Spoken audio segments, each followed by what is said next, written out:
Okay, oluvannyuma lw'ebigambo ebikaawu Sheikh Muzata byaweereza Kenzo ebimujeregereza omuli okumuyita ekisogasoga, okumuyita love nigga, semyekozo n'okumutuka omulangira okumugamba agende awase nnyina gwamanyi nti nnyina mugenzi.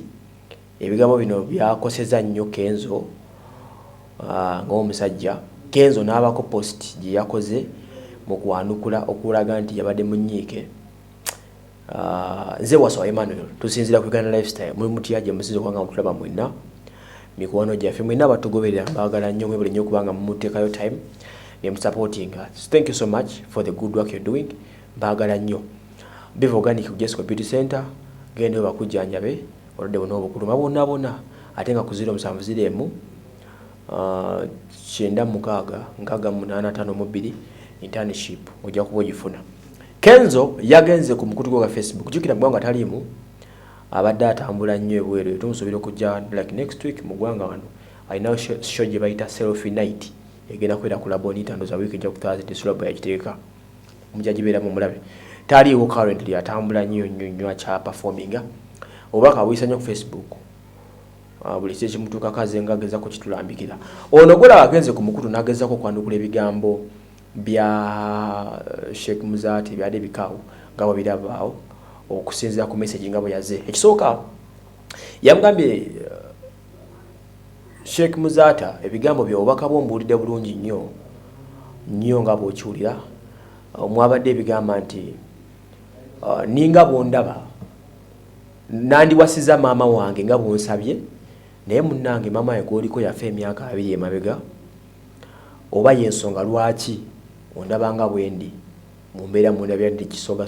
ndi love nigga osanga singa mama wange wali singa siri kisoga nga bwampise tokomyawo onvumidde maaso g'omwana wange Amal ku mukolo omulambo go jesirowooza nti olunaku lwagenze bulungi oba alirabira ekigambo ekyo kyoyogedde. Ensi eno yagenda kati ku media, ensi yagenda wala ebigambo ebyo byonna Muzata byogedde biri ku record. Omwana oyo Amala asigaze emyaka ng'etaano gyokka kubanga owning esimu alisoma ebigambo bino ti Sheikh Muzata yabigamba kitaawe olunaku lwe bajjako kitaawe omukyala oba olunaku nnyina lyawukana ne taatawe Kenzo. Amala alibisoma ebigambo bino sirowooza nti Amala walisoma ebigambo bino wonna wali babirabye oba ku Uganda Lifestyle manya ajja kuba agiraba gye bujjaawo oba alibeera musanyufu.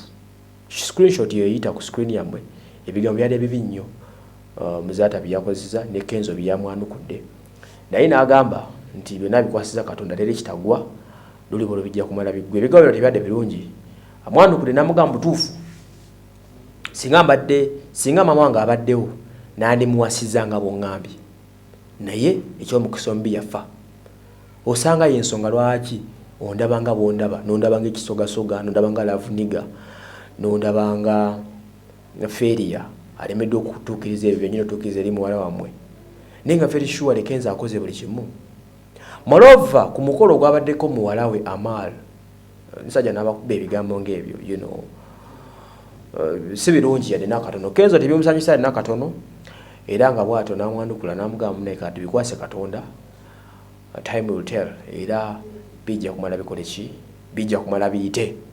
So Kenzo tugamba guma badai harizo bona gye bali abamuwagira team Kenzo katusubye gye muri ennaku ebaluma tukimanyi naye mugume. That is the world. Kenzo ndabeko ne kuposting agamba nti mu mbeera eno ayizo okuyimirira yekka. He has learned to stand alone in various situations. Ekirala era kyatugambye nti obudde bujja kutamininga ekikola ki ekiddako. So Kenzo bw'atyo bwali mbeera si nnungi bamugyeko omukyani bagattako n'okumuvoola bubi nnyo bwebityo bibaawo nga mukayimba bwakayimba. Kale katukusabire muganda waffe ojja kuba bulungi naye bwebityo.